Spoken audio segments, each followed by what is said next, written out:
வந்து காவேரி சந்திக்கிறாரு. "இங்க பாரு காவேரி, சொன்னா கேளு, புரிஞ்சுக்கோ கொஞ்சம். நான் சொல்றதெல்லாம் கேளு காவேரி, ப்ளீஸ் காவேரி, சீக்கிரமா வந்து உங்க அம்மாகிட்ட பேசி வீட்டுக்கு வர பாரு.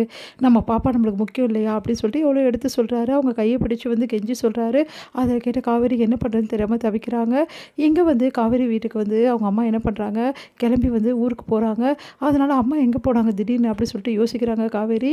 இந்த மாரி வந்து ஊர்ல பிரச்சனைன்றாங்க. சரின்னு சொல்லிட்டு அவங்க அம்மாவும் கால் பண்றாங்க. இந்த மாரி பசுபதி வந்து அங்க தொல்ல குடுத்துட்டுருக்கான். நம்ம வீடு அவன் வீடுன்னு சொல்லிட்டு சொல்றான்டி அப்படின்னு சொல்லிட்டு அவங்க அம்மா சொல்றாங்க. அத கேட்டு எல்லாம் அதிர்ச்சி அடையறாங்க. சரிம்மா நாங்க உடனே கிளம்பி வரோம்ன்னு சொல்லிட்டு எல்லாருமே ஊருக்கே கிளம்புறாங்க.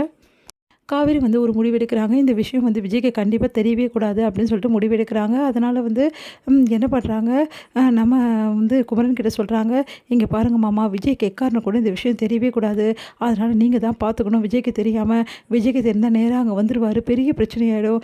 ஏற்கனவே அவங்க வந்து இந்த மாரி பண்ணிட்டுருக்காங்க. அவங்க சித்தி, அவங்க வீட்ல எல்லாருமே. இந்த சூழ்நிலையில விஜய்க்கு தெரியாம இருக்கிறது தான் மாமா நல்லது. ப்ளீஸ் மாமா அவர்கிட்ட சொல்லாதீங்கன்றாங்க." "மா ஒருவேளை அவர் தேடி வந்து பார்த்தா என்ன பண்றது? சரி அப்படின்னா அவர்கிட்ட வந்து நம்ம ஊருக்கு போறோம். ஒரு முக்கியமான விஷயத்துக்காக போறோம். சும்மா தான் போறோம். நம்ம வீட்ல பிரச்சனை நடக்குது. அதனால கொஞ்ச நாள் வந்து மன அமைதிக்காக போறோன்ற மாரி நீங்க சொல்லி விட்டுருங்க மாமா" அப்படின்றாங்க. சரிம்மா உனக்கு ஃபோன் பண்ணா அப்படின்னோனே, "நான் பார்த்துக்கிறேன் மாமா" அப்படின்னு சொன்னோனே, சரிம்மா அப்படின்றாங்க. மாமா இந்த விஷயம் நிவினுக்கு கூட தெரிய வேணாம். தேவையில்லாத பிரச்சனைலாம் வரும். நிவின் வீட்ல வந்து பெரிய பிரச்சனை பண்ணுவாங்க அங்க. வேணாம்மா அப்படின்னு சொல்லிட்டு, "வேணாம் மாமா" அப்படின்றாங்க. சரிம்மா ஓகேம்மா நான் நிவின் கிட்டயே சொல்லல. நம்ம எல்லாரும் கிளம்பிடலாம்னு சொல்லிட்டு எல்லாருமே கிளம்பி பஸ் ஸ்டாண்டுக்கு போறாங்க.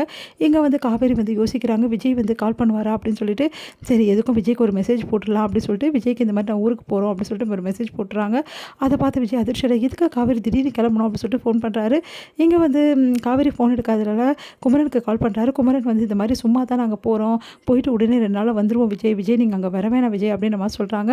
அத கேட்டு வந்து விஜய் வந்து சரி பத்திரமா பார்த்துங்க காவேரிய அப்படின்னு சொல்லிட்டு சொல்லிடுறாரு. இங்க வந்து அப்பாடா இப்பதான் விஜய் வந்து நம்பிட்டாரு அப்படின்னு சொல்லிட்டு யோசிக்கிறாரு குமரன். எங்கே போனோன்னா அவங்க அம்மா பயங்கரமா அழுதுட்டுருக்காங்க. பார்த்தா எதிர்லயே வந்து வீட்ல வந்து உட்காந்துட்ருக்காரு பசுபதி. பசுபதிய பார்த்தோன்னே வந்து தாங்கவே முடியல குமரனால. போய் சட்டைய பிடிக்கிறாரு. எவ்வளோ தைரியமா இருந்தா எங்க வீட்ல வந்து உட்காந்துருப்ப அப்படி. இது ஏன் வீடுடா, என்கிட்ட எல்லா பத்திரமும் ரெடி பண்ணி வச்சிருக்காங்க. இங்க பாருடா பத்திரத்த, இது ஏன் வீடுடா, இது உங்க வீடு கிடையாதுடா, நீங்க தான்டா போலி பத்திரம் வச்சிருக்கீங்க அப்படின்ற மாதிரி சொல்றாரு. அதை கேட்டு எல்லாம் அரிச்சடையாங்க. எவ்வளோ தைரியமா இருந்தா அப்படி பண்ணுவ அப்படின்னு சொல்லிட்டு சட்டையை பிடிக்கிறாங்க.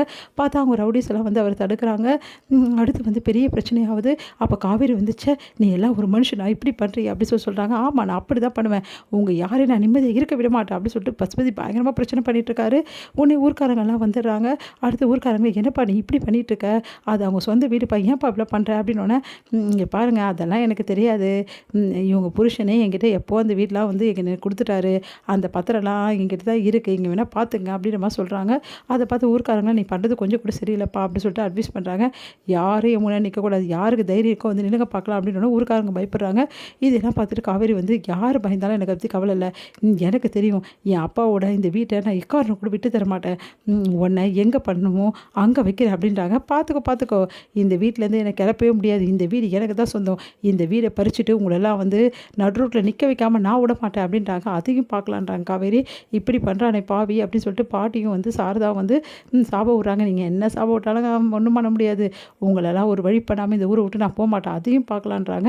எங்கள் காவேரியோட அத்தை வந்து வாங்க வீட்டுக்கு போகலாம் அப்படின்னு சொல்லிட்டு கூட்டிகிட்டு போகிறாங்க. வீடை வந்து பூட்டிடலாம் அப்படின்னு சொல்லிட்டு பூட்ட போகிறாங்க. யாரும் வீடை பூட்டக்கூடாது, இங்கே தான் நான் இருப்பேன் அப்படின்றாரு. அதிர்ச்சி அடைகிறாங்க காவேரி அவங்க அம்மா.